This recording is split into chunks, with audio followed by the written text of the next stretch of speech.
അജയകുമാറിനെ ആർമിയിൽ നിന്നും court martial ചെയ്തത് ഇല്ലാത്ത കാരണങ്ങൾ പറഞ്ഞാണെന്ന് അസമിലെ ഡിഞ്ചാനിൽ ഒപ്പം ജോലി ചെയ്ത തിരുവനന്തപുരം സ്വദേശി. മേലുദ്യോഗസ്ഥരുടെ അപ്രീതിക്ക് പാത്രമായാൽ ഏത് വിധേനയും പുറത്താക്കുന്നത് പട്ടാളത്തിൽ പതിവാണെന്നും പെരിങ്കളവിള സ്വദേശി രാജേഷ് കുമാർ പറഞ്ഞു.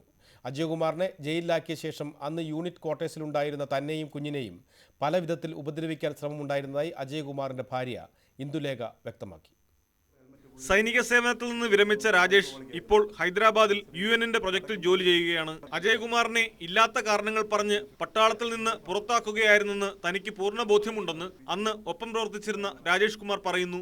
ജോലി നഷ്ടപ്പെടുമെന്ന് ഭയന്നാണ് ഇക്കാലം അത്രയും വിവരം പുറത്തു പറയാഞ്ഞത്. ഇനി എവിടെ സാക്ഷി പറയാനും താൻ തയ്യാറാണ്. സർവീസിൽ ഇരിക്കുമ്പോൾ തുറന്നു പറഞ്ഞു കഴിഞ്ഞാൽ എനിക്ക് ചിലപ്പോൾ സർവീസ് കംപ്ലീറ്റ് ചെയ്യാൻ പറ്റിയെന്ന് വരില്ല.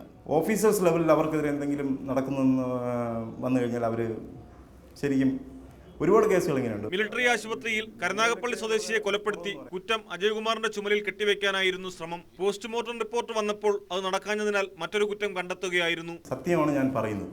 എനിക്കിനി ഇതിന് ഡിഫൻസ് മിനിസ്ട്രിയിൽ നിന്നോ അവർ എന്തെങ്കിലും എന്നെ ഉപദ്രവിക്കാൻ പറ്റുകയാണെങ്കിൽ അങ്ങനെ എന്തെങ്കിലും ഉണ്ടെങ്കിൽ പോലും ഇനി ഞാൻ പറയും. അജയകുമാറിന്റെ ഒപ്പം ഭാര്യ ഇന്ദുലേഖയും അന്ന് ഡിഞ്ചാനിലുണ്ടായിരുന്നു. അജയകുമാറിനെ ജയിലിലാക്കിയ ശേഷം തങ്ങളെ ക്വാർട്ടേഴ്സിൽ ഒറ്റപ്പെടുത്താൻ ശ്രമമുണ്ടായിരുന്നതായി ഇന്ദുലേഖ പറഞ്ഞു. കുഞ്ഞിന് ശ്വാസം മുട്ടൽ ഉണ്ടായപ്പോൾ ചികിത്സ നിഷേധിക്കാൻ വരെ ശ്രമമുണ്ടായി. വലിയ കഷ്ടപ്പാടായിരുന്നു. അവിടെ ഒറ്റയ്ക്ക് ഈ ഒരു ജയിലിലൊക്കെ കൊണ്ട് പോയിരുന്നപ്പോഴും ആഹാരത്തിനും പുറത്തുപോയി സാധനം വാങ്ങാനൊന്നും കൊണ്ടുതരാനൊന്നും വലിയ ബുദ്ധിമുട്ട്. ഒടുവിൽ ചില സുഹൃത്തുക്കളുടെ സഹായത്തോടെ താനും കുഞ്ഞും നാട്ടിലേക്ക് മടങ്ങുകയായിരുന്നെന്നും അവർ പറഞ്ഞു. അജയകുമാർ പറഞ്ഞ കാര്യങ്ങൾ സത്യമാണെന്നാണ് രാജേഷ് കുമാറിന്റെയും ഇന്ദുലേഖയുടെയും വാക്കുകൾ തെളിയിക്കുന്നത്. Pradeep C Nedumon, news 18.